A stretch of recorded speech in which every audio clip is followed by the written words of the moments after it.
વિદ્યાર્થી મિત્રો, STM3 men's બેચમાં તમારું સ્વાગત કરું છું. ગુજરાત કેરિયર એકેડેમીના પ્લેટફોર્મ પરથી હું ડૉક્ટર અતુલ સર તમને આવકારું છું. મિત્રો, આજે તમે જાણો છો તે પ્રમાણે અવલોકન મોડ્યુલર ટેસ્ટ સિરીઝ પૂર્ણ થાય છે. આ પછી ગુજરાત કેરિયર એકેડેમીના પ્લેટફોર્મ પરથી જે એનાઉન્સમેન્ટ થઈ છે અને જાહેરાત જે કરવામાં આવી છે તે પ્રમાણે આપણે અલગ અલગ 3 મોડ્યુલર ટેસ્ટ સિરીઝ તરફ જઈએ છીએ. આવતીકાલથી પ્રચંડ ટેસ્ટ સિરીઝ શરૂ થશે, જે 4 દિવસ ચાલશે. એ પછી પુરુષાર્થ ટેસ્ટ સિરીઝ ચાલશે, જે બીજા 4 દિવસ ચાલશે. અને એ પછી સાફલ્ય ટેસ્ટ સિરીઝ જે 4 દિવસ ચાલશે. એ સાથે આપણે ટેસ્ટ સિરીઝનું સમાપન કરીશું. મિત્રો, પ્રચંડ પુરુષાર્થ અને સાફલ્ય ટેસ્ટ સિરીઝ બરાબર ભરજો. હું ફરીથી કહું છું, એ બધા ક્વેશ્ચન્સ સ્કેન કરેલા હશે અને ખૂબ જ ગંભીરતાથી તેના પર વિચાર, મનન મંથન, અધ્યયન અને તૈયારીઓ કરજો. વેલ, આજનો કન્ટેન્ટ અને વિષય મેં એકસાથે 2 ડિસાઇડ કર્યા છે અને એ પ્રમાણે ઇંગ્લિશ અને ગુજરાતી. મિત્રો, મારા ધ્યાનમાં એવું આવ્યું, અવલોકન મોડ્યુલર ટેસ્ટ સિરીઝના અભ્યાસ પછી જે મિત્રોએ PDF ફોર્મમાં આન્સર શીટ્સ મોકલી છે, તેનો અભ્યાસ કર્યા પછી એક કન્ક્લુઝન ઉપર, એક તારણ ઉપર, એક નિષ્કર્ષ ઉપર હું આવ્યો છું. અને એ નિષ્કર્ષ, એ કન્ક્લુઝન, એ તારણ એ છે કે મોટાભાગના વિદ્યાર્થીઓ ગુજરાતી ભાષામાં અને અંગ્રેજીમાં ભૂલો કરે છે. મિત્રો, STI3નું મેરિટ તમારું તો બને છે જો તમે સંતુલિત અવસ્થામાં કામ કરો છો, સંતુલિત અવસ્થામાં તમે રાઇટિંગ સ્કિલ બતાવો છો અને સંતુલિત અવસ્થામાં તમે લખીને આવો છો. તમારા માર્ક્સ ગુજરાતી અને ઇંગ્લિશના પણ તમે જાણો જ છો તે પ્રમાણે મેરિટમાં કન્સિડર થવાના છે. મિત્રો, ગુજરાતીની વાત કરું તો વ્યાકરણ લગભગ કાચું જાય છે. સમજાય એવી વાત છે કે રૂઢિપ્રયોગ અને કહેવત અનનોન હોય, કદાચ એ ન પણ આવડે. અનેક રૂઢિપ્રયોગ અને અનેક કહેવતોમાંથી કોઈ પણ પૂછાઈ શકે.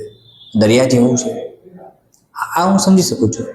પણ વાક્ય રચનામાં જ્યારે કર્તરી, કર્મણી, પ્રેરક, ભાવે આ બધું બનાવવાનું હોય ને ભૂલો આવે, સમાસમાં ભૂલ આવે, સંધિ વિગ્રહમાં ભૂલ આવે, તો મિત્રો એ થોડું નુકસાનકારક સાબિત થઈ શકે. અને આ જ અંગ્રેજી વિષયમાં લાગુ પડે છે, જ્યાં તમને MCQ ફોર્મ આપ્યા હોય અને એમાંય ભૂલ થાય, ચેન્જ ધ વોઇસ હોય કે પછી ડાયરેક્ટ ઇનડાયરેક્ટ સ્પીચ હોય, નેગેટિવ સેન્ટેન્સ બનાવવાનું હોય. મિત્રો, આજે એક આ સેશન જે લઉં છું એ પેરેલલ આપણે જે છે ગુજરાતી અને અંગ્રેજીને સામે રાખીને તમે સમજવા પ્રયાસ કરો અને સામે એક નોટ અને પેન પણ લઈ લો, જેથી તમે લખી શકશો, તમે સમજી શકશો કે કયા પ્રકારે તમારું અધ્યયન, લેખન, વાંચન આ બધું કયા પ્રકારે હોવું જોઈએ. વેલ મિત્રો, આપણે છેલ્લા સેશનમાં જ્યારે મેં અંગ્રેજી કરાવ્યું હશે ત્યારે મેં એક વાત કરી હતી, તમને એક્ઝેક્ટ યાદ છે. પ્રિપોઝિશન, આર્ટિકલ્સની મેં ઘણી બધી વાતો તમને સમજાવીને શીખવાડ્યું છે. આર્ટિકલ ધનો યુઝ ક્યાં કરવો એ પણ કહ્યું છે. અને ફરીથી કોઈ પેરેગ્રાફની અંદર આર્ટિકલ એ અને એનો ઉપયોગ કર્યો હોય ને ફરીથી એ જ ઓબ્જેક્ટનો ઉલ્લેખ થાય તો આપણે આર્ટિકલ ધનો પ્રયોગ કરીએ છીએ, એ પણ મેં તમને સમજાવ્યું હતું. હવે મિત્રો, આ બધી પાયાની વાતો છે. પ્રિપોઝિશન્સ પણ લગભગ પૂછી શકાય એવા હોય છે. પર્ટિક્યુલરલી અમુક પ્રિપોઝિશન કન્ફર્મ હોય છે. તમને એવા પ્રિપોઝિશન પૂછી શકાય કે જેનો મિનિંગ સરખો હોય, જેનો અર્થ સરખો હોય. ફોર એક્ઝામ્પલ, ઇન અને into. For example, on, above, over. For example, between, among. તો આ પ્રકારના જે તમને પૂછી શકાય તેવા છે પ્રિપોઝિશન્સ કે જે મહત્વના છે, અર્થ સરખા હોય, તમે જ્યારે ઉપયોગમાં લો ત્યારે એ કેવી રીતે ઉપયોગમાં લેવું. મિત્રો, એપ્લિકેશન ખૂબ જરૂરી છે. નોલેજ ના હોવા સાથે નોલેજનું એપ્લિકેશન કેમ કરવું, દેટ ઇઝ વેરી ઇમ્પોર્ટન્ટ. એટલે આજના સેશનમાં આપણે થોડું એ સમજીએ કે ગુજરાતી અને અંગ્રેજી બંનેમાં માર્ક્સ કેવી રીતે કવર થશે. મિત્રો, ગુજરાતીમાં અલંકાર પૂછાય, છંદ પૂછાય તો એક ભૂલ આવે છે. અલંકારમાં તમે જાણો છો ને, તેમ અલંકારને જ્યારે આપણે વ્યાખ્યાયિત કરીએ છીએ ત્યારે તમારી સામે ચોક્કસ જેની સરખામણી કરી હોય તે, જેની સાથે સરખામણી કરી હોય તે, આ બંને બાબતો ધ્યાનમાં રાખવાની આવે. હું જ્યારે અલંકારની વાત તમારી સામે કરું છું ત્યારે જ્યારે કમ્પેરેટિવ એનાલિસિસ આપણે કરીએ છીએ, ફોર એક્ઝામ્પલ, ઉપમા અલંકાર હોય, રૂપક અલંકાર હોય, તો આ બધા અલંકારને કઈ રીતે આપણે જુદા પાડી શકીએ. વર્ણાનુપ્રાસ હોય. મિત્રો, અર્થ આધારિત અલંકાર જ્યારે પૂછાતા હોય ત્યારે એનો મિનિંગ કયો નીકળે છે. જે વિદ્યાર્થીઓ ઇંગ્લિશ મીડિયમમાં ભણ્યા છે એમની ફિગર ઓફ સ્પીચ આવતી વ્યાકરણમાં, સંધિ વિગ્રહમાં મિત્રો ભૂલો ન થાય તો આ ભૂલોને અટકાવવાની છે. આપણે આપણું કાર્ય ક્ષતિઓને દૂર કરી અને STI 3 મેન્સમાં આપણું પ્લેસ બનાવવાનું આવે છે, આપણું સ્થાન બનાવવાનું આવે છે. આપણે પસંદગી થાય તે તરફ આપણે જવું છે. તો પસંદગી થાય એ તરફ જવું હોય તો સ્વાભાવિક છે કે તમારી પાસે અત્યારે રેફરન્સીસ ઘણા બધા છે. મિત્રો, પ્રેરક વાક્ય રચના મોટા ભાગના વિદ્યાર્થીઓએ ખોટી લખી છે. અવલોકન મોડ્યુલર ટેસ્ટ સિરીઝમાં જે પૂછ્યું છે ગુજરાતીમાં, એમાં પ્રેરક વાક્ય રચના બનાવવાનું જે વાક્ય છે એ મોટા ભાગના વિદ્યાર્થીઓએ ખોટું લખ્યું છે. તો મિત્રો, એ કેવી રીતે લખી શકાય? આજ સાથે ઇંગ્લિશમાં જ્યાં ચેન્જ ધ વોઇસ છે, એસ સોનેસનો પ્રયોગ કરવાનો કહ્યું હોય, સાથે ડિગ્રી બદલાવાનું કહ્યું હોય, ચેન્જ ધ ડિગ્રી, તો મિત્રો એ સમયે કયા કયા પ્રકારના ફેરફારો કરવા જોઈએ? હું સમજુ છું કે તમે ઇંગ્લિશ મીડિયમમાં ભણ્યા નથી, એટલે તમારું અંગ્રેજી સેકન્ડ લેંગ્વેજ તરીકે જ્યારે આવ્યું પ્રાથમિક શિક્ષણથી ઉચ્ચતર માધ્યમિક શિક્ષણ સુધી, ત્યારે સહજ અને સરળ છે કે તમારું અંગ્રેજી એટલું બધું અપેક્ષિત હોય એવું ના હોય. અપેક્ષિતનો અર્થ એવો થાય કે બ્યુરોક્રેટ પાસેથી જે અપેક્ષા હોય, એક અધિકારી પાસેથી જે અપેક્ષા હોય, મિત્રો પણ એ ધીમે ધીમે તમે શીખી જશો. સો ડોન્ટ વરી અબાઉટ ઇટ. આપણે માત્ર એ સમજવું છે કે STI 3 મેન્સ માટે આપણે આપણું કાર્ય કેમ કરી શકીએ અને માર્ક્સ આપણે જે કવર કરવાના છે કેમ કરી શકીએ. વેલ, હવે મિત્રો, તમને બધાને સમાસની ખબર છે. શિષ્યવૃત્તિ નામનો એક સમાસને પૂછ્યું અવલોકન મોડ્યુલર ટેસ્ટ સિરીઝમાં, ત્યારે મધ્યમપદ લોપી સમાસ થાય. મિત્રો, શિષ્યને આપવામાં આવતી વૃત્તિ આગગાડી શબ્દ હોય તો આગગાડી શબ્દ છે એ મધ્યમપદ લોપી સમાસ છે. ઘોડાગાડી છે તો એ મધ્યમપદ લોપી સમાસ થાય. સિંહાસન છે તો સિંહનું આસન ન થાય ને, તો એ તત્પુરુષ સમાસ ન થાય. વિભક્તિ પ્રત્યયો લાગે છે પણ વિભક્તિ પ્રત્યયો લાગવા છતાં એ મધ્યમપદ લોપી સમાસ છે.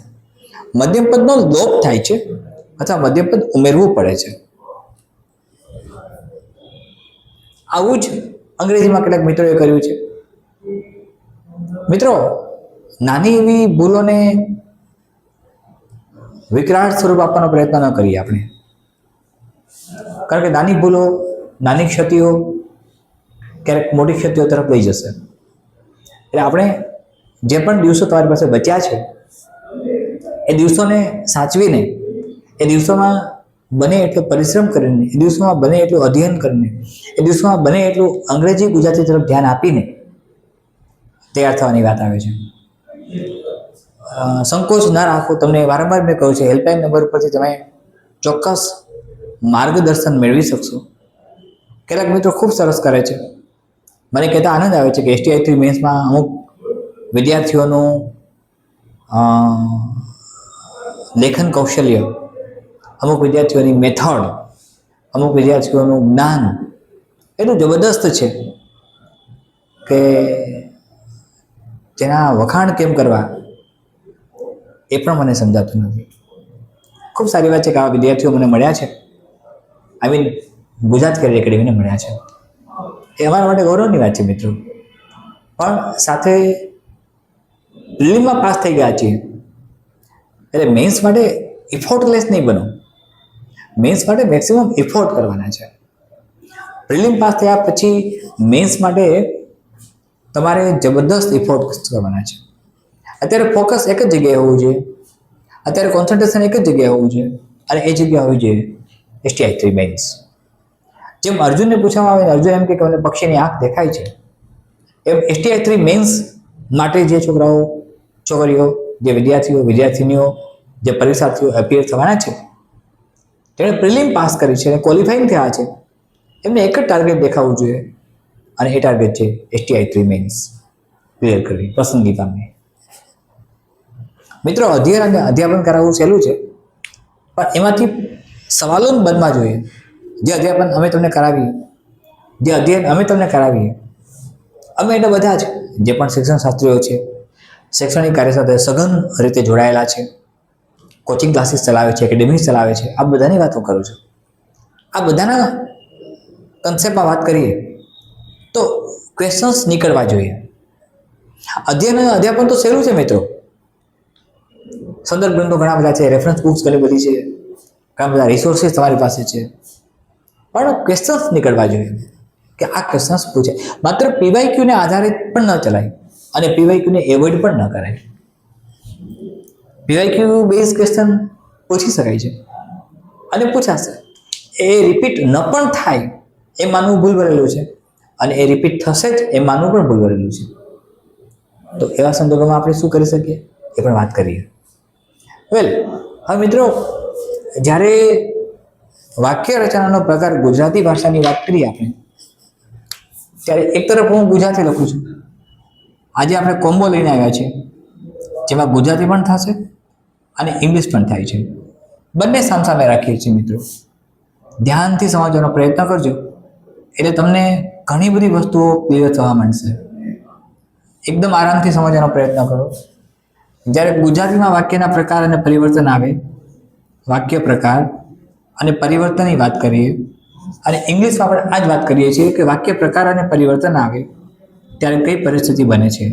વાક્ય પ્રકાર, આ વાક્ય પ્રકાર તમને પૂછાશે પરિવર્તનના હેતુથી. હું આજનો ટોપિક પરિવર્તન જ લઉં છું કે વાક્ય રચનામાં પરિવર્તન કેમ લાવશું. વેલ, તો એ પરિવર્તનની જ્યારે વાત આવે છે, ધ્યાનથી સમજવા પ્રયાસ કરજો. વાક્યનો પ્રકાર, જ્યારે ગુજરાતી ભાષાની વાત આપણે કરીએ છીએ ત્યારે આપણે વાત કરી હતી કર્તરી, કર્મણી, ભાવે અને પ્રેરક. મિત્રો, આ ત્રણમાંથી તમને એક પૂછાશે. ધ્યાનથી સમજવાનો પ્રયત્ન કરજો. અને ઇંગ્લિશની જ્યારે વાત કરીએ છીએ આપણે, ત્યારે અહીં તમને અફર્મેટિવ પૂછ્યું હોય, એટલે કે હકાર વાક્ય હોય, તો એમાંથી નેગેટિવ બનાવવાનું પૂછે. મીન્સ કે નેગેટિવમાંથી અફર્મેટિવ નેગેટિવ બનાવવાનું પૂછે, તો આપણે અફર્મેટિવ નેગેટિવ બંને લખ્યા. પછી નંબર 3, ચેન્જ ધ વોઇસ પૂછે. Third number, change the voice. તો ચેન્જ ધ વોઇસમાં તમે જાણો છો બે અલગ પ્રકાર આવે, એક્ટિવ સેન્ટેન્સ આવે અને પેસિવ સેન્ટેન્સ આવે. એકદમ ધ્યાનથી સમજજો, ઉતાવળ ન કરતા, આરામથી સમજો અને એકદમ આરામથી સમજો. અહીંથી જ બધું ક્લિયર થઈ જશે. હવે જ્યારે કર્તરીમાંથી કર્મણી બનાવવું હોય, કર્મણીમાંથી ભાવે બનાવવું હોય, કે કર્તરીમાંથી ભાવે બનાવવું હોય, કે કર્તરીમાંથી પ્રેરક બનાવવું હોય, તો કઈ કઈ બાબતો આવે? અને આ જ વસ્તુ આપણે લાગુ પાડીએ અફર્મેટિવ સેન્ટેન્સમાંથી નેગેટિવ બનાવવું હોય અથવા તો ચેન્જ ધ વોઇસ હોય, તો કયા પ્રકારે બનાવી શકાય? કર્તરી વાક્યમાંથી જ્યારે કર્મણી વાક્ય બનાવવાનું પૂછે ત્યારે એકદમ સરળ છે, તમને આવડે છે. સામાન્ય સંજોગોમાં તમે કર્તરીમાંથી કર્મણી બનાવતી વખતે કર્મને પ્રાધાન્ય આપો છો અને કર્મને મહત્વ આપીને, કર્મને પ્રાધાન્ય આપીને, કર્મને મુખ્ય ગણીને વાક્ય રચના બનાવો છો. તમને એ પણ ખબર છે કે ગુજરાતીમાં કર્તરીમાંથી કર્મણીમાં ફેરફાર કરો ત્યારે જે પ્રત્યયો બદલે અથવા તો એડ થાય, આ પ્રત્યયોની અંદર થી, થકી, વડે અથવા ના દ્વારા આ પ્રત્યયો આવશે. અને આ જ પ્રત્યયો ભાવેમાં પણ લાગુ પડે. એટલે કે 4 સેન્ટેન્સ તમારી પાસે, 2 સેન્ટેન્સ એવા આવશે, કર્મણી અને કર્તરી ભાવે. કર્મણી અને ભાવે કે કર્તરીમાંથી તમે જ્યારે રૂપાંતરણ કરો છો કર્મણી અથવા ભાવેમાં, ત્યારે પ્રત્યયોની સામ્યતા સરખી છે. આમાંથી કોઈ પણ પ્રત્યય લાગુ પાડી શકાય. તો તમને વિચાર એવો આવવો જોઈએ કે કયા પ્રકારના સેન્ટેન્સથી એ કર્મણી અને ભાવે છે એમ નક્કી કરી શકાય. પ્રત્યયો સમાન છે મિત્રો. જ્યારે પ્રત્યયો સમાન છે ત્યારે કઈ રીતે નક્કી કરી શકાશે? ધ્યાનથી સમજવાનો પ્રયત્ન કરો, એકદમ ધ્યાનથી, એકદમ આરામથી. રાજેશ પુસ્તક વાંચે છે.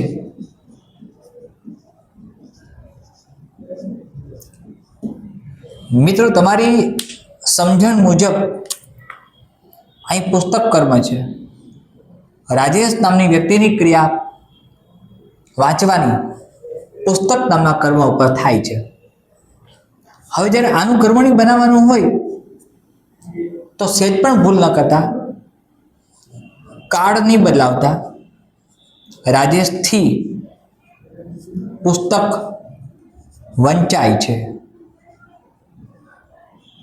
રાજેશથી પુસ્તક વંચાય છે. વાંચનાર રાજેશ છે. રાજેશ પુસ્તક વાંચે છે. રાજેશ પુસ્તક વાંચતો હતો તેવું વાક્ય હોય તો રાજેશથી પુસ્તક વંચાતું હતું. રાજેશ પુસ્તક વાંચશે તો રાજેશથી પુસ્તક વંચાશે. રાજેશે પુસ્તક વાંચ્યું તો રાજેશથી પુસ્તક વંચાયું. કાળ બદલાવી શકતા નથી આપણે કર્મણી બનાવીએ ત્યારે. Listen to be carefully. આપણે કાળ બદલાવતા નથી. કાળ બદલાવતા નથી, સાથે વાક્યનો પ્રકાર જે છે, પ્રશ્નાર્થ, હકાર, નકાર જે પણ છે એ એમને રાખીએ છીએ. I think you can understand what I M telling you. તમને મારી વાત સમજાય છે? હવે જ્યારે ભાવે વાક્ય રચના બનાવીએ મિત્રો, ત્યારે મેં તમને એક સેશનમાં એવું કહ્યું હતું કે કર્મ ન હોય એવા વાક્યનું ભાવે બને.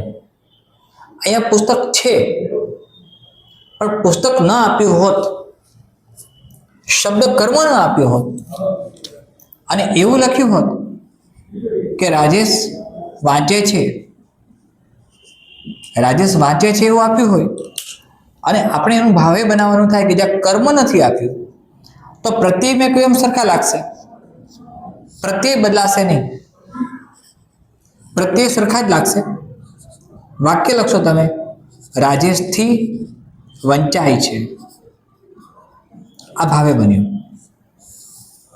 હવે મિત્રો, રાજેશ પુસ્તક વાંચે છે, આ જે સેન્ટેન્સ આપણે અહીંથી શરૂ કરીએ છીએ અને આ સેન્ટેન્સનું પ્રેરક બનાવવું છે. મિત્રો, પ્રેરકમાં 2 કરતા હોય. ધ્યાનથી સમજો, અહીંયા એક કર્તા નથી આપ્યો, એક જ કર્તા આપ્યો છે. બે કર્તા હંમેશા પ્રેરક વાક્ય રચનામાં આવે.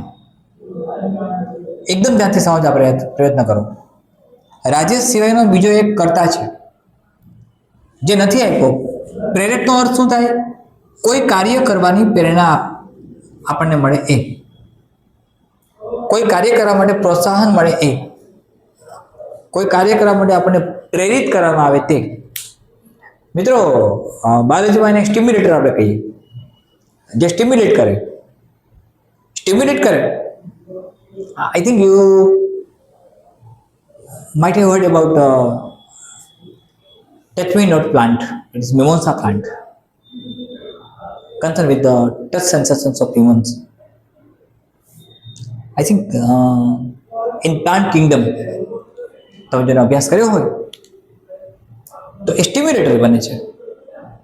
Something becomes સ્ટિમ્યુલેટર. હિયર, અહીંયા પ્રેરક વાક્ય રચનામાં કોઈ પ્રેરણા આપે, પ્રોત્સાહન આપે અથવા પ્રેરિત કરે. કોણ કરે છે? કોઈના દ્વારા થાય છે. આ જ વાક્યને રાજેશ પુસ્તક વાંચે છે, તેનું જ્યારે પ્રેરક બનાવવું હોય તો સમજો મારી વાત ધ્યાનથી. રાજેશની દાદી રાજેશ પાસે પુસ્તક વંચાવે છે. પુસ્તક વંચાવે છે. રાજેશની દાદી રાજેશ પાસે પુસ્તક વંચાવે છે. ઇટ મીન્સ બે કર્મ બન્યા. એક રાજેશના દાદી કર્મ બન્યા, જે કાર્ય કરતા નથી, એ પ્રેરણા આપે છે, પ્રોત્સાહન આપે છે, પ્રેરિત કરે છે. કાર્ય કરનાર રાજેશ છે, આ મુખ્ય કર્તા છે. આ કર્તાને પ્રેરક કર્તા તમે કહી શકો અને આ કર્તાને મુખ્ય કર્તા કહી શકો. રાજેશને મુખ્ય કર્તાનું કામ કરવાનું છે, કાર્ય કરવાનું છે, અને પ્રેરક કર્તા તેની પાસે કાર્ય કરાવડાવે છે. તો રાજેશની દાદી રાજેશ પાસે પુસ્તક વંચાવે છે. માળી વૃક્ષ કાપે છે, તો માળી વૃક્ષ કાપે છે, આવું સેન્ટેન્સ હોય. માળી વૃક્ષ કાપે છે, તો એનો અર્થ એવો છે મિત્રો કે કોઈએ ક્રિયા માળી પાસે કરાવડાવી. તમે લખી શકો, સાહેબે માળી પાસે માળી પાસે વૃક્ષ કપાવે છે. કાર્ડ બદલાવાનો નથી. સાહેબ માળી પાસે વૃક્ષ કપાવે છે. માળીએ વૃક્ષ કાપ્યું, સાહેબે માળી પાસે વૃક્ષ કપાવડાવ્યું. માળી વૃક્ષ કાપશે, સાહેબ માળી પાસે વૃક્ષ કપાવડાવશે. આ પ્રેરક વાક્ય રચના થઈ, જેમાં એકથી વધારે બે કર્તાઓ હોય. મુખ્ય કર્તા કાર્ય કરે છે, તેને સ્ટિમ્યુલેટ કરે છે, પ્રોત્સાહિત કરે છે, પ્રેરિત કરે છે. પ્રેરક કર્તા. આ સામાન્ય સંજોગોમાં 1 માર્ક્સનો સવાલ તમને આવશે. કર્તરીમાંથી કર્મણી આવે, કર્તરીમાંથી ભાવે પણ આવે અને કર્તરીમાંથી પ્રેરક પણ આવે. મેં તમને ત્રણેય સમજાવ્યું. કર્તરીમાંથી કર્મણી આવે કે ભાવે આવે તો પ્રત્યય સરખા લાગે, થી થકી વડે ના દ્વારા. પણ ભાવેની અંદર કર્મ ન હોય. રાજેશ પુસ્તક વાંચે, જેમાં પુસ્તક કર્મ છે, તો એનું કર્મણી વાક્ય બનાવો છો તો રાજેશથી પુસ્તક વંચાય છે. સાથે જો પુસ્તક શબ્દ ના આપ્યો હોય, કર્મ ના આપ્યું હોત તો રાજેશથી વંચાય છે. આ ભાવે થયું. રાજેશ વાંચે છે, રાજેશથી વંચાય છે. રાજેશ વાંચે છે, આ પ્રશ્નાર્થ વાક્ય આપ્યું હોત તો રાજેશથી વંચાય છે, આવું વાક્ય બને. રાજેશ વાંચતો નથી તો રાજેશથી વંચાતું નથી. આ ભાવે. તમને એમ પૂછ્યું હોય કે રાજેશ પુસ્તક વાંચતો નથી, કર્મણી બનાવો. રાજેશથી પુસ્તક વંચાતું નથી. જે પણ કાળમાં, ટેન્સમાં અને જે પણ પ્રકારમાં વાક્ય આપ્યું છે એ જ કાળમાં અને એ જ ટેન્સમાં આપણે વાક્ય લખવાનું છે. મિત્રો આ એક તો એકદમ સરળ પ્રક્રિયા છે. તમે આનો જેમ અભ્યાસ કરશો એમ તમને હું શીખવાડતો જઈશ. તમારી પાસે મેં તમારા જે વિદ્યાર્થી મિત્રોએ પીડીએફ મોકલી છે ગુજરાતીની, અંગ્રેજીની અને GS1ની, એનો અભ્યાસ ચાલે છે મિત્રો. ગુજરાતીમાં નિબંધ લેખન જ્યારે આપણે કરીએ છીએ, જ્યારે એવા લેખન લખીએ છીએ, ચર્ચાપત્ર લખીએ છીએ, ત્યારે આવતી કેટલીક માઇનોર એરર્સ, લગભગ મેજર એરર્સ નથી આવતી. રાઇટિંગ સ્કિલ સારું જાય છે, પણ બધા જ મિત્રોને આ લાગુ નથી પડતું.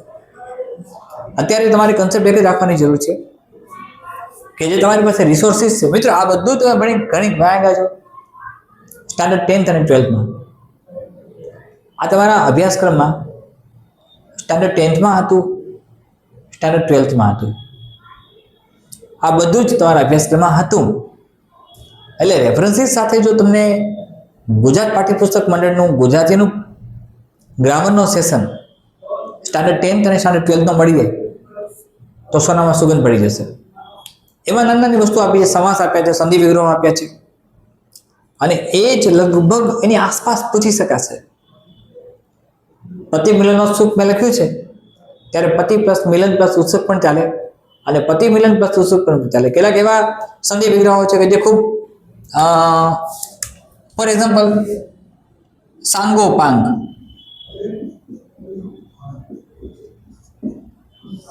આની સંધિ વિગ્રહ આવે તો સ પ્લસ અંગ પ્લસ ઉપ પ્લસ અંગ.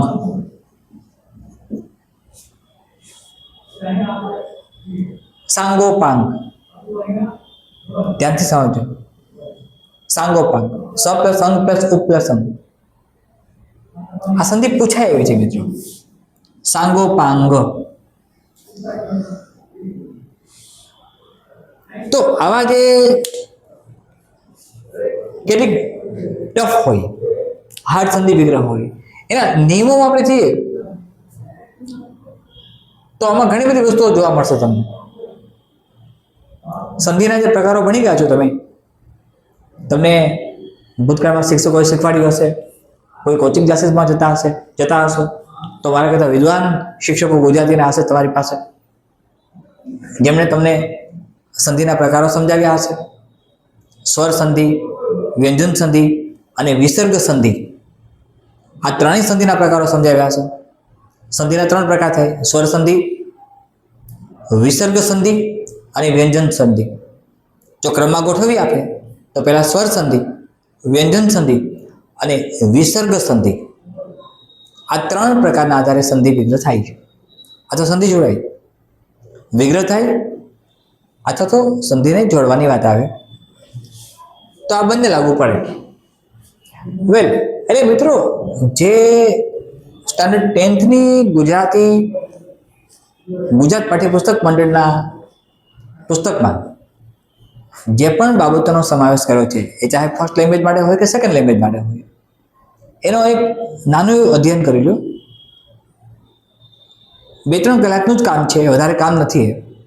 એ 2-3 કલાકનું કામ સંપન્ન કરો, તમને કન્સેપ્ટ ક્લિયર થઈ જશે. તમારા માર્ક્સ નહીં કપાય. સાથે 12thનું ગુજરાતી ફર્સ્ટ લેંગ્વેજનું અને સેકન્ડ લેંગ્વેજનું આ બંને શક્ય હોય તો એક નાની એવી નજર નાખી લો. કંઈ નવું આપ્યું હોય, છંદમાં કંઈ આપ્યું હોય, અલંકારમાં કંઈ આપ્યું હોય, પ રિપીટ થતો હોય, ક રિપીટ થતો હોય, તો એ વર્ણાનુપ્રાસ અલંકાર છે, તમને ખબર છે. રૂપક અલંકાર, સજીવારૂપણ અલંકાર, વ્યતિરેક અલંકાર, શ્લેષ અલંકાર,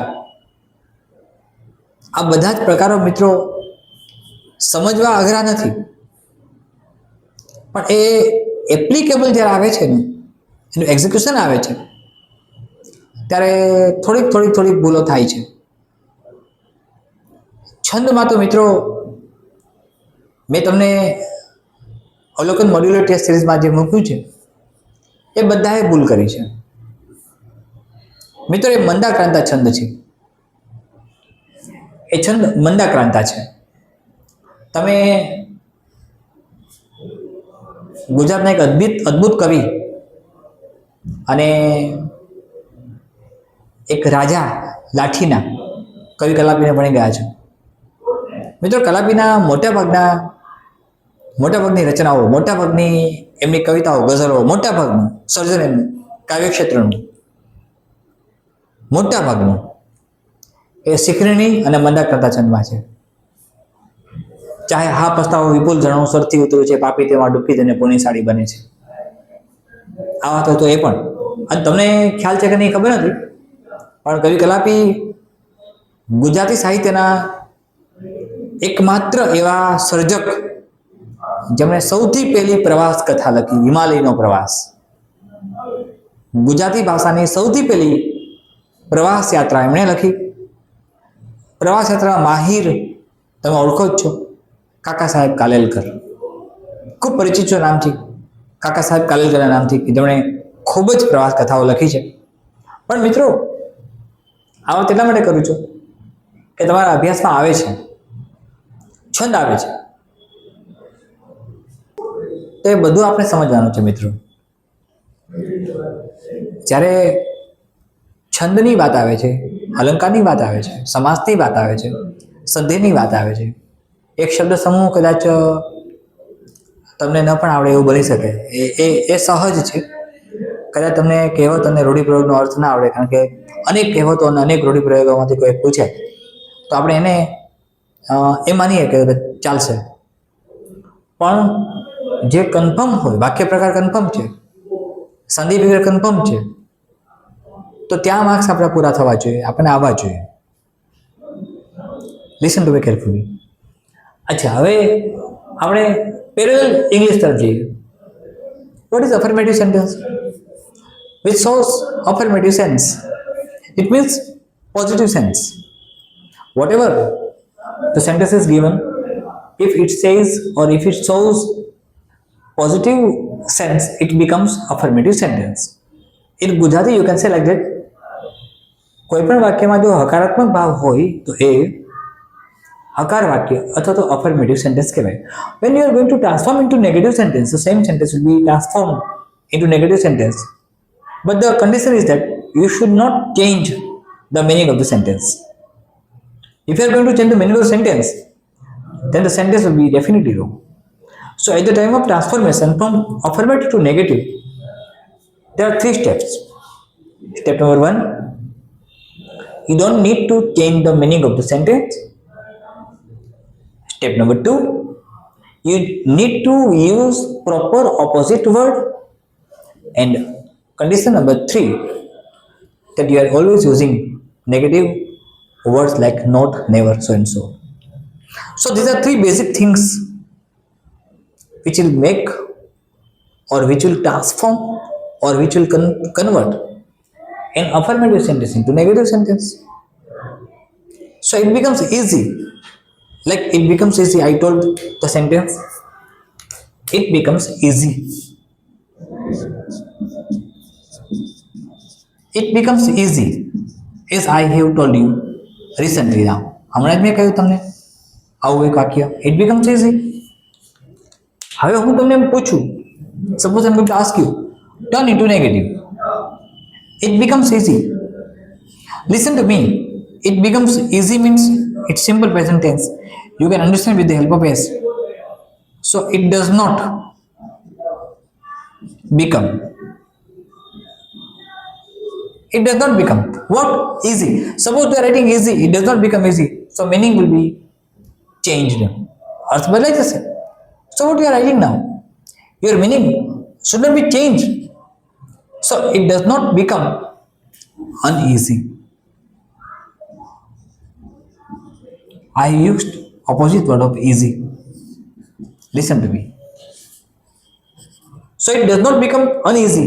It means it becomes easy. It means it becomes easy. When I am changing the sentence from affirmative to negative, I have told you to pass through different 3 conditions. Number 1, you have no right to change the meaning of the sentence. Number 1, You have no right to change the meaning of the sentence. Number two, you need to use proper negative words like not, never. And number three, you need to use proper opposite word for proper word. So there are three basic conditions which will make or which will transform an affirmative sentence into negative sentence. I have used preposition into. Listen to me carefully, because now I am entering into negative sentence from affirmative to. Therefore, preposition into is used. I have already defined the difference between in and into. When I was using in, I told you that in is concerned with the object which is in a boundary. Like the student is in the classroom, but the student is entering into the classroom. Now it becomes into, a preposition that shows a different media or a different medium. મિત્રો medium નું plural form અને media, આ બંને media અને medium શબ્દો વારે વારે પૂછાય છે, પણ તમારા કોર્સમાં કદાચ એ નથી, કન્ટેન્ટ માટે ચર્ચા નહીં કરીએ આપણે વધારે. વેલ, so it becomes easy, it does not become uneasy. So it becomes negative sentence. Meaning is not changed here. You should understand that I have not changed the meaning of the sentence. So three conditions are there, and you are considering all the three conditions valid, because the sentence will be valid only when and when you are passing through all these three conditions. If you are changing the meaning of the sentence, your sentence will be wrong. If you are not putting negative words, your definitive sentence will be wrong. And you need to use opposite word for the proper opposite word. So these are three basic conditions. I think you are understanding what I am telling you. So considering all these things, it becomes easy when you are transferring from affirmative to negative. Now what about the change the voice? As I explained you in my previous session, that object will take place of subject and subject will be going in place of object. So interchange of subject and object is passive sentence. Now according to the concept of English, you will be given, I think so, some MCQ forms even in grammar session. So it becomes easy as I explained here. But you need to understand all 9 tenses correctly, because with the help of these 9 tenses, you will be able to transform from active to passive. I explained you in my previous session that future continuous tense cannot be converted into passive. I told you that future continuous tense cannot be transformed from active to passive. Rest of the tenses, simple present tense, simple past, simple future, present continuous, past continuous, future, and present perfect, past perfect, future perfect. All these 8 tense will be transformed from active to passive. Well, so you may be asked from passive to active also. Now you'll be asking me, sir, what about direct and indirect speech?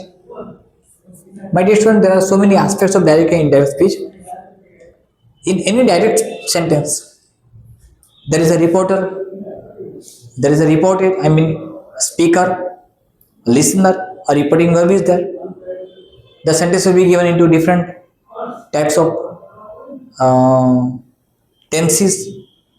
Like any 9 tenses, out of any 1 tense will be given. Even model auxiliary sentence can be given, or in any form sentence can be given. Exclamative sentence, affirmative, negative, interrogative, operative, order sentence, so and so. So when you are converting from direct to indirect or from indirect to indirect, you need to understand the basic principles behind it. It's a lengthy process, my dear friends, but I will be giving you a session of at least 45 minutes in which I will be explaining you the whole direct and indirect rules and regulations and principles also. So definitely you will be able to understand how direct sentences can be converted into indirect, and how an indirect sentence can be transformed into direct sentence. It becomes easy when you are understanding properly, when you are following the rules and principles which are for the direct indirect narration.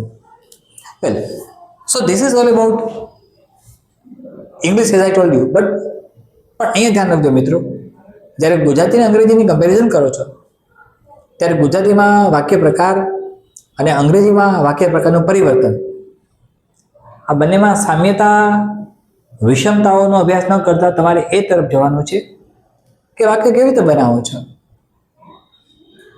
તમને નકાર વાક્ય પૂછી શકે, અહીંયા આ જ છે, અહીંયા હું સમજાવું છું. As I have explained you from affirmative to negative it becomes easy, it does not become uneasy. તમને આવું જે પૂછ્યું હોય, અહીંયા પૂછ્યું હોય વાક્યના પ્રકારમાં નકાર બનાવો, તે નિશ્ચિત છે, તે નિશ્ચિત છે એવું કોઈ વાક્ય હોય મિત્રો કે જેમાં લખ્યું હોય કે તે નિશ્ચિત છે અને એનું પરિવર્તન કરવાનું થાય. આપણે ગુજરાતી ભાષાની વાત પણ લઈ લઈએ તો આપણે કેવી રીતે કરીશું? Let me explain you. તે નિશ્ચિત છે.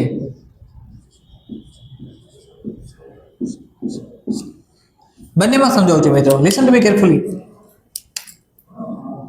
તે નિશ્ચિત છે. It is certain.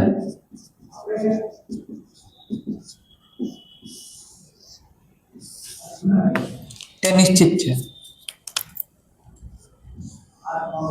તે નિશ્ચિત છે તેનું ગુજરાતીમાં નકારમાં પરિવર્તન કરીએ, નિષેધ વાક્ય બનાવીએ ત્યારે આપણે તેનું તે રાખશું. તે ઓપોઝિટ કરો, અનિશ્ચિત. અનિશ્ચિત છે નું નથી, તે અનિશ્ચિત નથી. ઇટ મીન્સ તે નિશ્ચિત છે. આ જ વાક્યને જ્યારે ફેરવો છો તમે અંગ્રેજીમાં, it is, as I explained you just now, and I gave you many concepts of affirmative to negative. It is not uncertain. It is not uncertain means it is certain. તે નિશ્ચિત છે means તે અનિશ્ચિત નથી. તે નિશ્ચિત છે means તે અનિશ્ચિત નથી. It is certain means it is not uncertain. તમે બે પ્રયોગ કર્યા ને મિત્રો, અફર્મેટિવ માંથી નેગેટિવ જ્યારે બનાવ્યું, when I transformed from affirmative to negative into English, as I told you, I did not change it. I did not change tense. What I changed is nothing but I used one thing is not, that is for negative sentence, as well as I used proper opposite word of certain, and the proper opposite word of certain is uncertain. So at the same way in Gujarati I told તે નિશ્ચિત છે. It means તે અનિશ્ચિત છે, નિશ્ચિતનો વિરોધાર્થી. આમાં કોઈ જાદુઈ કરામત છે નહીં મિત્રો, આ ખૂબ સરળ સમજાય એવું છે. આની પાછળના કોઈ સમીકરણ એવા નથી કે જે ટફ કે હાર્ડ હોય, એકદમ સરળ સમીકરણો હોય છે. તમારે થોડું ધ્યાન દેવાનું હોય છે, તમારે થોડું તર્ક શક્તિ, બુદ્ધિ શક્તિ, આ બધાનો પ્રયોગ કરીને સેન્ટેન્સ પેટર્ન બનાવવાની હોય છે. લેખન કૌશલ્યોનું વિસ્તૃતિકરણ કરવાનું હોય છે. તમારી કાલ્પનિક શક્તિ કેવી છે, તમારી કલ્પના શક્તિ કેવી છે, ઇમેજિનેશન પાવર કેવો છે, તમારી તર્ક શક્તિ કેવી છે, તમારી બૌદ્ધિક ક્ષમતા કેવી છે. મિત્રો જ્યારે તમે લખો છો ત્યારે તમારા વ્યક્તિત્વનું પ્રતિબિંબ થાય છે, તમારા વ્યક્તિત્વનું પ્રતિબિંબ પડે છે, તમારું વ્યક્તિત્વ પ્રતિબિંબિત થાય છે. અને તમારા વ્યક્તિત્વને પ્રતિબિંબિત કરવા માટે તમારું લેખન કૌશલ્ય મજબૂત અને સજ્જડ હોવું જોઈએ. સજ્જડ. મિત્રો કેટલાક લોકોએ વાક્ય શુદ્ધિમાં ભૂલ કરી છે, એ પણ હું થોડું લઈ લઉં. વાક્ય શુદ્ધિ જ્યારે આવે છે મિત્રો, ત્યારે જે મોડ્યુલર ટેસ્ટ સિરીઝમાં ભૂલ કરી છે એ મને નથી ગમી, પણ હું તમને સમજાવું છું. આ પ્રકારની ભૂલો ન થવી જોઈએ. મેં વાક્ય તમને આપ્યું હતું, તે સજ્જન હતા. કેટલાક મિત્રોએ તે સજ્જન હતાનો શુદ્ધિકરણ કરતી વખતે તની માથેનું મીંડું કાઢી નાખ્યું, અનુસ્વાર કાઢી નાખ્યું અને એવું લખ્યું કે તે સજ્જન હતા. હતા બહુવચનમાં હતું. આવી એક વ્યક્તિની વાત થઈ અને કોઈ આવી રીતે શુદ્ધિકરણ કર્યું. આ ખોટું આન્સર છે. આ આન્સર ખોટો છે. તો સાચો આન્સર શું આવવો જોઈએ? સમજો. તે સજ્જન હતા. માણસ, સજ્જન માણસ હતા. આવું વાક્ય તમારું. તે સજ્જન માણસ હતા. તો તે સજ્જન માણસ હતા એવું કોઈ લખ્યું હોય એ ભૂલ આવે છે. આવશે શું? તે સજ્જન હતા. માણસ શબ્દ બે વખત ના આવે ને મિત્રો. મારું ઓરિજિનલ વાક્ય હતું તે સજ્જન માણસ હતા. લોકોએ લખ્યું તે સજ્જન માણસ હતા, માથે મીંડું કાઢી નાખ્યું. બીજા અમુક મિત્રો લખ્યું કે તે સજ્જન માણસ નહોતા.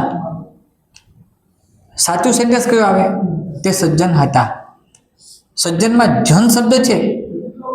સજ્જનની સંધિ છૂટી પાડો મિત્રો તો સત પ્લસ જન. સત ચિત્ત આનંદ તમે ભણી ગયા છો.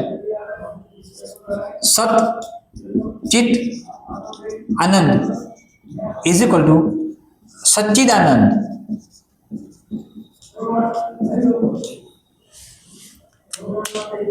તનો જ થાય છે. સજ્જન, તે સજ્જન હતા. એક માણસ એલિસ બ્રિજ પુલ ઉપરથી પસાર થયો. ખોટું સેન્ટેન્સ છે. એલિસ બ્રિજમાં, બ્રિજ એટલે પુલ છે.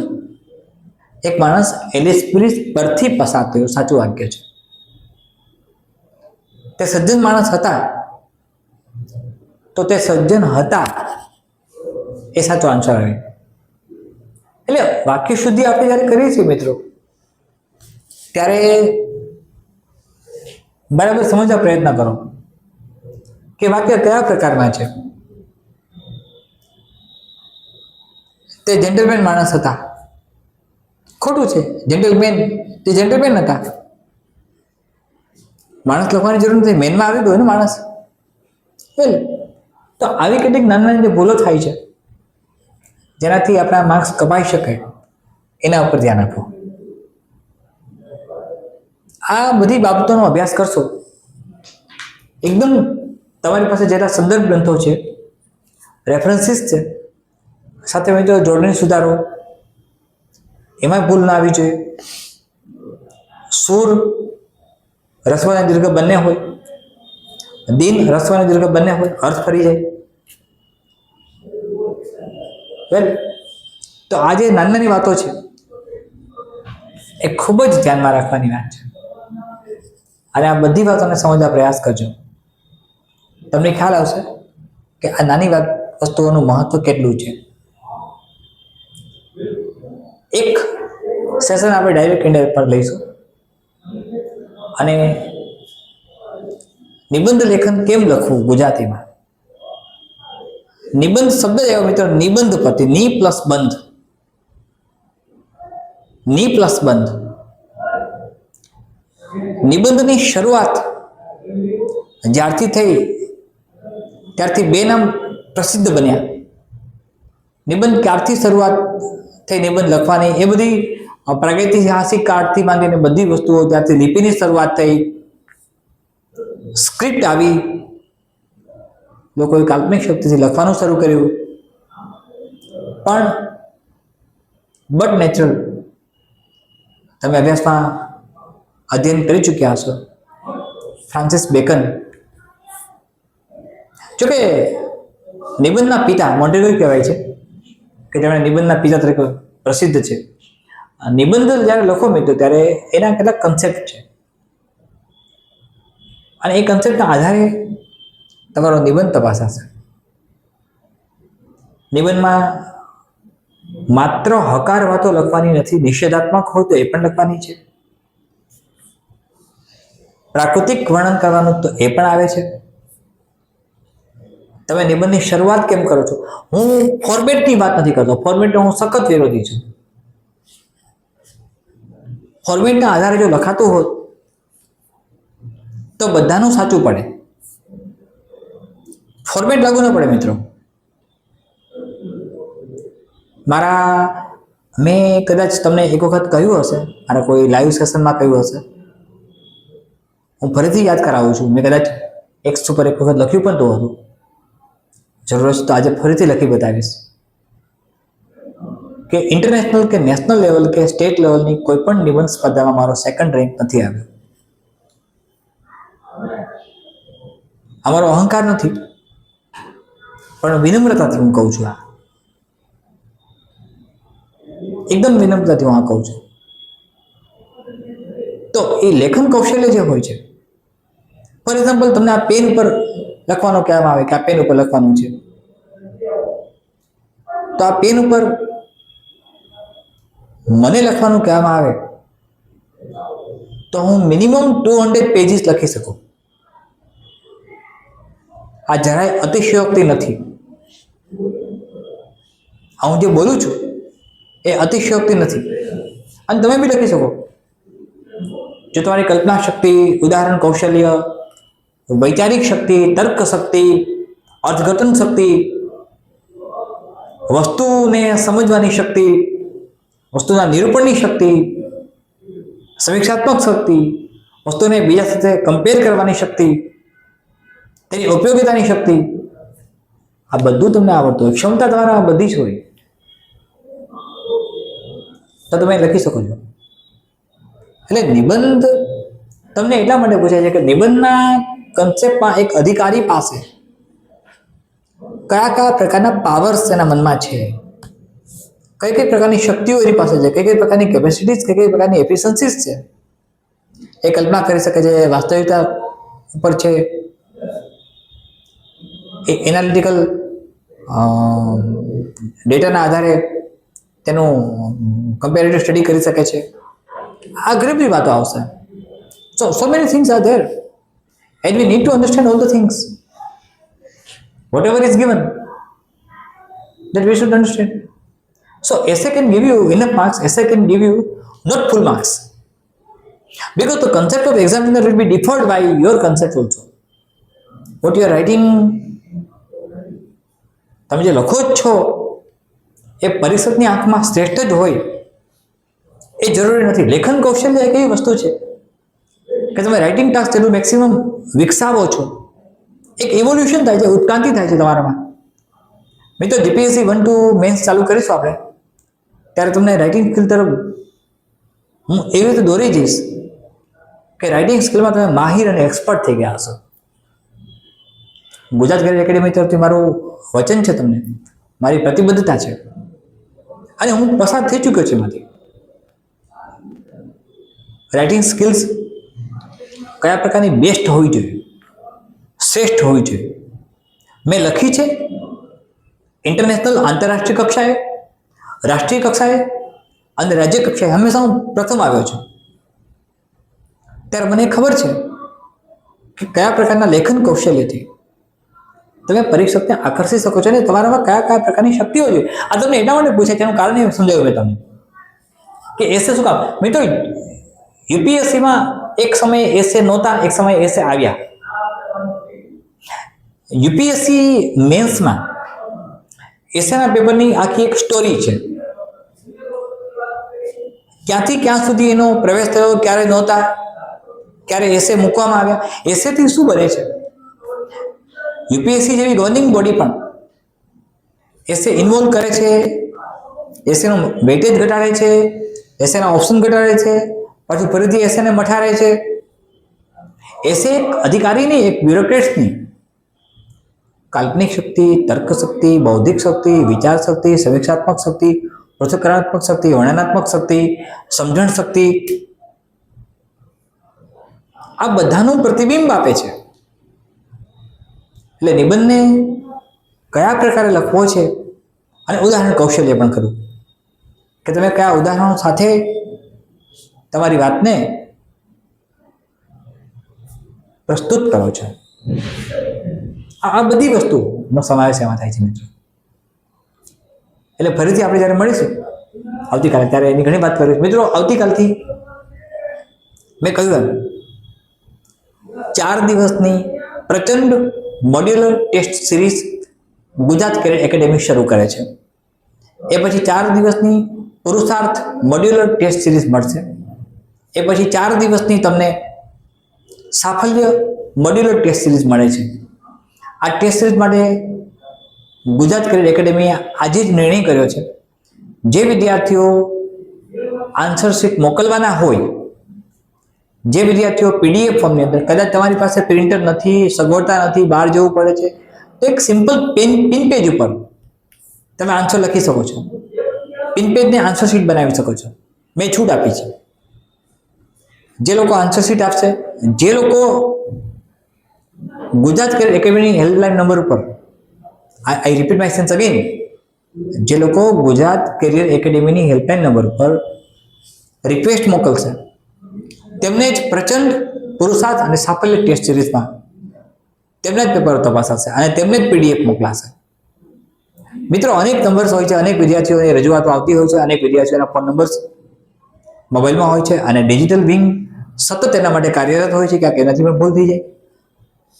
તમે આ સમજી શકો છો. એટલે અને એમને સીટ નંબર પણ એલોટ કરી દઈશું. જે વિદ્યાર્થીઓ તેમની વિગત લખી મોકલશે, નામ, એસટીઆઈ, પ્રિલિમિનરી માર્ક્સ અને કન્સેન્ટ, સહમતિ કે રિક્વેસ્ટ, તો એમને definitely question papers, PDF form, answer sheet બે મળશે અને ચકાસણી પણ થશે. મિત્રો, એસટીઆઈ 3 મેન્સમાં આપણી પસંદગી કરવી છે, આપણે પસંદ થવું જ છે, એ કન્ફર્મ છે. મેરિટ બને ત્યારે ગુજરાત કેરિયર એકેડેમીના એસટીઆઈ 3 મેન્સમાં જે ટોપ 20 સ્ટુડન્ટ્સ હોય, એમાંના 10 વિદ્યાર્થીઓ ગુજરાત કેરિયર એકેડેમીના હોવા જોઈએ.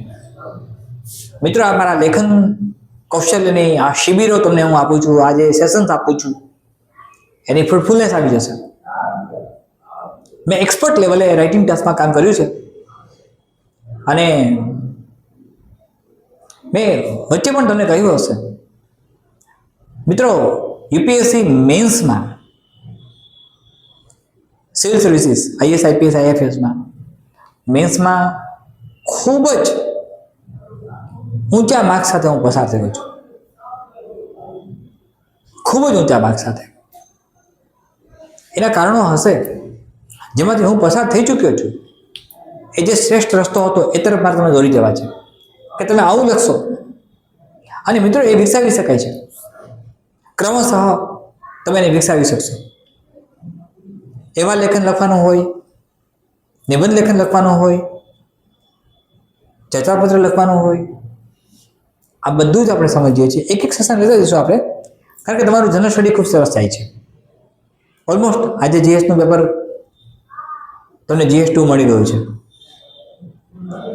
હા, આઈ મીન 1 વાગે મળશે. તો GS2 તમને 1 વાગે મળશે, તો GS2 તમે સબમિટ કરશો. પ્રચંડ પુરુષાર્થ અને સાફલ્ય આ ટેસ્ટ સિરીઝ એક ચેલેન્જેબલ હશે. મિત્રો, જે પ્રચંડ પુરુષાર્થ અને સાફલ્ય ટેસ્ટ સિરીઝ ભરીને આવશે, એમના ચહેરા પર એસટીઆઈ 3 મેન્સ આપીને બહાર નીકળતી ત્યાં એક ખૂબ જ રાહતનું સ્મિત હશે, રાહતનું હાસ્ય હશે, આનંદ હશે, ખુશી હશે, આત્મવિશ્વાસ હશે અને તમને એ તરફ મારે દોરી જવા છે. આવતીકાલે ફરીથી મળીએ છીએ મિત્રો. સતત મહેનત કરતા રહેશો અને જે લોકોને પ્રચંડ પુરુષાર્થ અને સાફલ્ય સિરીઝમાં ભાગ લેવો છે, જે લોકોને પ્રચંડ પુરુષાર્થ અને સાફલ્ય ટેસ્ટ સિરીઝના પેપર્સ જોવા છે, જોઈએ છે, જે લોકો ઇન્ટરેસ્ટેડ છે, મિત્રો, ખાલી પેપર તમારી પાસે આવે ને તમે ભરશો નહીં, લખશો નહીં, તે મિનિંગલેસ છે. Listen to me. I need meaningful work. I need meaningful approach from you. I need positive approach from you. કદાચ કોઈ બિઝનેસ કરતા હો, કદાચ કોઈ નોકરી કરતા હો, તો થોડો સમય એસટીઆઈ 3 મેન્સમાં પૂરેપૂરો આપી દો. થોડો સમય પૂરેપૂરો આપી દો, એટલે કે જે દિવસો બચ્યા છે પૂરેપૂરા એમાં આપી દો. Provide it. એવું થઈ શકે તમારાથી, એટલે એ તરફ પણ જાશો.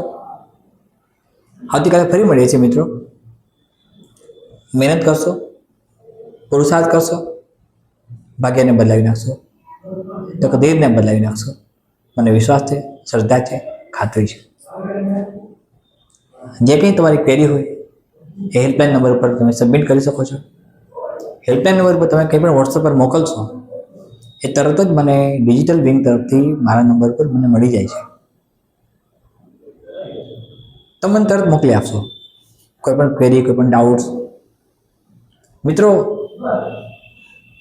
જે પણ સમસ્યાઓ છે શૈક્ષણિક, એ દૂર કરો જેથી આપણું મેરિટ બની જાય. અને મને ખાતરી અને શ્રદ્ધા અને વિશ્વાસ છે કે તમે બનાવી રહેશો. ફરીથી મળીએ છીએ આવતીકાલે. મિત્રો, આવતીકાલે મળીશું ત્યારે પ્રચંડ ટેસ્ટ સિરીઝનું ગુજરાતીનું પેપર તમને બપોરે 1 વાગ્યા પછી મળી જશે. કોઈ પ્રકારની મદદ વગર એકદમ શાંતિથી, સ્વસ્થ ચિત્તે પરીક્ષા આપો. જોઈએ આપણે 3 ટેસ્ટ સિરીઝ પછી 4થી ટેસ્ટ સિરીઝનો સમય નહીં મળે કારણ કે એક્ઝામ આવી ગઈ હશે, STI 3 મેઇન્સ. સાથે 1-2 દિવસમાં હું GPSC મેન્સ માટે પણ ડિક્લેરેશન કરવા તરફ જઈ રહ્યો છું. GPSC 1-2 આપણે ઝડપથી શરૂ કરશું. તલાટી માટે પણ શરૂ કરી રહ્યા છીએ, રેવન્યુ તલાટી માટે, બંને પ્રિલી બંને મેન્સ. તમે તૈયાર થાવ મિત્રો,